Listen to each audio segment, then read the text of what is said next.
At the end of a windy dirt road in the mountains of Sedona, I saw what life could be.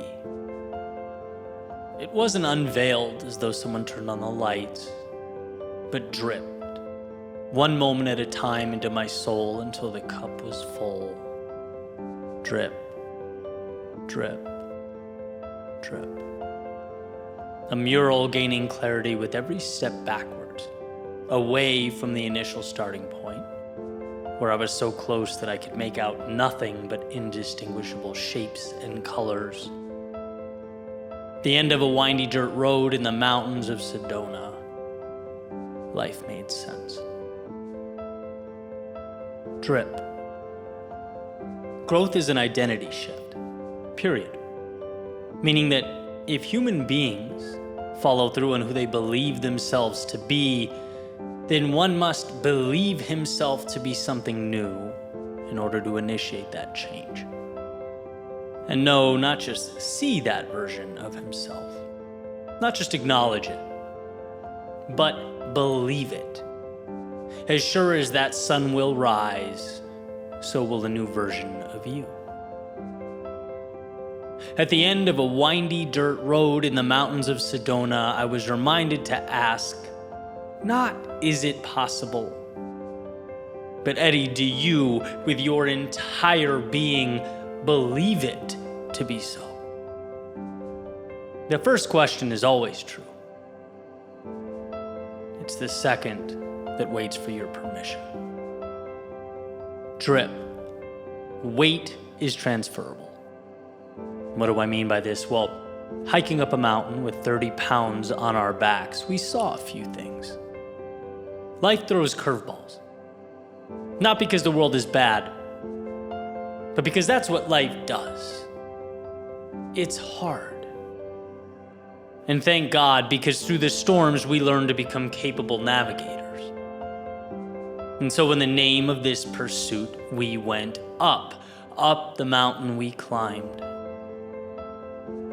And it was in looking over our shoulders we saw a hidden truth. Sometimes it's the quiet one. The one in the back, not saying much, contemplative, slowly making his way through the elements, eyes determined, locked in. Sometimes he is the experienced climber. Already been up and down mountains others couldn't even imagine. Mountains of 30 years, battling autoimmune issues, hip surgeries, and blood transfusions. Sometimes he is carrying far more than 30 pounds of weight on his shoulders, and his fellow travelers, you can't assume that you know what others carry with them.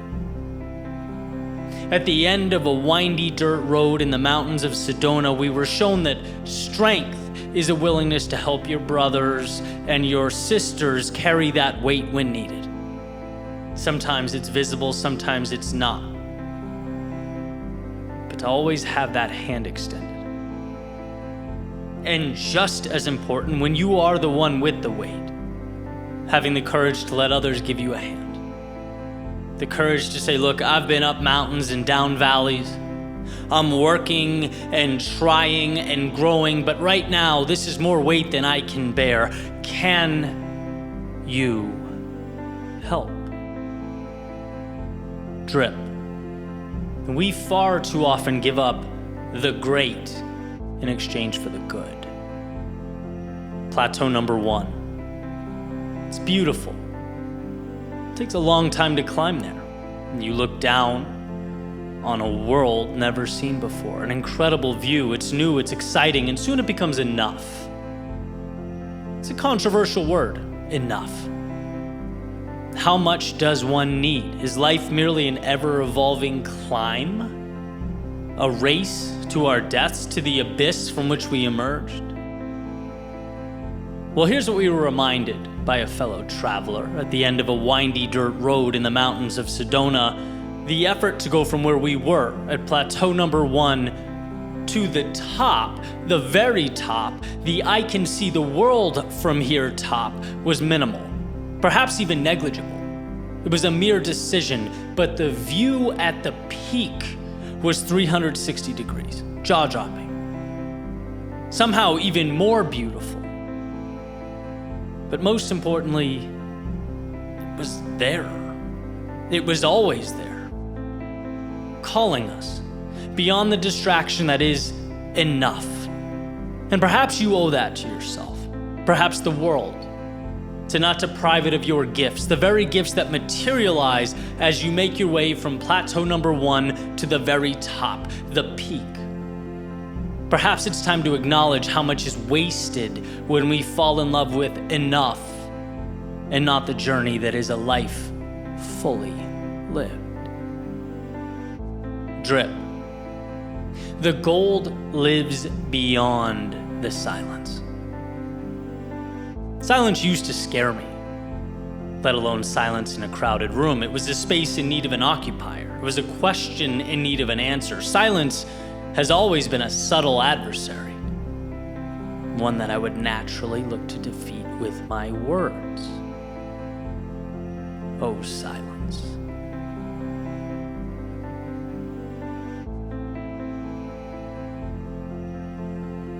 But at the end of a windy dirt road in the mountains of Sedona, I learned that silence is an invitation, that magic often lives on the other side, that if you let it breathe its slow, calming, methodical breaths, it will breathe wisdom back into you. That 20 beating hearts with the courage to let the drum of silence beat alongside them will see that which they were very recently unable to see. Drip. Power is in letting go. You know this. I know this. We know this because of the narratives we take with us. The signaling our eyes convey to the world, apparently whether we want them to or not. It's never been about the acquisition of more, but the courage to let go, to strip away layers, to tell the right stories, sure, but also less stories overall. To hone in on the important stories. There's no requirement today that says we must be attached to yesterday. There is no life sentence that demands we remain cellmates with past mistakes. At the end of a windy dirt road in the mountains of Sedona, I saw that the freedom to recreate oneself is perhaps the greatest gift each sunrise presents. Drip. You can be the one. A message eloquently conveyed by a carrier who practiced what they preached. Noting whether you were a beggar in a past life or a prince in this one, whether your family heritage is one of poverty or nobility, right now in this moment, you can be the one. It takes one person to stop a trend. One person who says no more, I'm done, this ends here. It takes one person to adjust the compass and begin walking another path entirely. At the end of a windy dirt road in the mountains of Sedona, 40 eyes stared off into space, knowing, feeling, trusting that their journeys to become that one were already underway. At the end of a windy dirt road in the mountains of Sedona, I saw what life could be. It wasn't unveiled as though someone turned on the lights, but dripped one moment at a time into my soul until the cup was full. Drip, drip, drip. A mural gaining clarity with every step backwards, away from the initial starting point where I was so close that I could make out nothing but indistinguishable shapes and colors. At the end of a windy dirt road in the mountains of Sedona, life made sense.